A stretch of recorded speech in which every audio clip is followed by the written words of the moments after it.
আসসালামু আলাইকুম রহমতুল্লাহ। Welcome to Molla news TV. Molla news টিভির পক্ষ থেকে সরকারি চাকরি প্রত্যাশীদের জন্য মহা সুখবর সুখবর সুখবর সুখবর।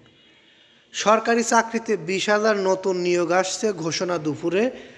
নিউজটি প্রকাশ করেছে প্রথম আলো এইমাত্র। আমি আপনাদের মাঝে নিয়ে এসেছি নিউজটি এই কারণেই, কারণ আপনারা সরকারি চাকরি প্রত্যাশীরা আমাদের ভাইরাল নিউজের সঙ্গে রয়েছেন।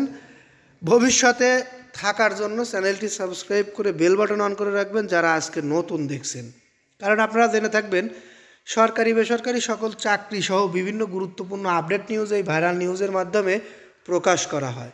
ক্যাডার ও নন ক্যাডার মিলিয়ে 20,000 নতুন নিয়োগ আসছে। আজ রোববার দুপুরে জনপ্রশাসন মন্ত্রণালয় থেকে ঘোষণা দেওয়া হবে। জনপ্রশাসন মন্ত্রণালয়ের এক কর্মকর্তা প্রথম আলোকে বিষয়টি নিশ্চিত করেছেন। কি নিশ্চিত করেছেন ওই কর্মকর্তা প্রথম আলোকে বলেন, 20,000 নতুন নিয়োগ আসছে।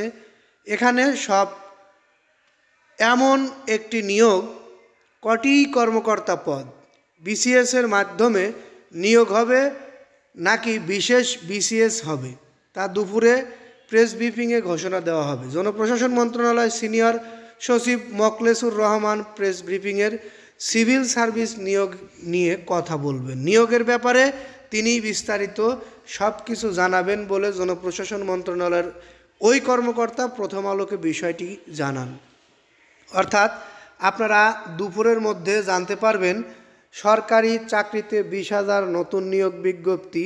এই নিয়োগ বিজ্ঞপ্তি বিষয়ে চূড়ান্ত সিদ্ধান্ত এবং এই নিয়োগ বিজ্ঞপ্তির সর্বশেষ সকল আপডেট তথ্য দুপুরের মধ্যে আমরা আপনাদেরকে এই চ্যানেলের মাধ্যমে সরাসরি জানাবো ইনশাল্লাহ। ততক্ষণ আমাদের সঙ্গে থাকতে অবশ্যই চ্যানেলটি সাবস্ক্রাইব করে বেল বাটন অন করে রাখবেন।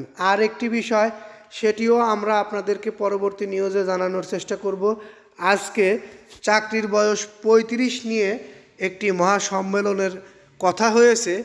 এই সম্মেলন বিষয়ে সর্বশেষ আপডেট তথ্য সংগ্রহে আমরা কাজ করছি, সেটিও আমরা দুপুরের মধ্যে আপনাদেরকে জানানোর চেষ্টা করব। এখনও যারা আমাদের এই চ্যানেলটি লাইক কমেন্ট শেয়ার করেননি, অতি দ্রুত লাইক কমেন্ট শেয়ার করুন।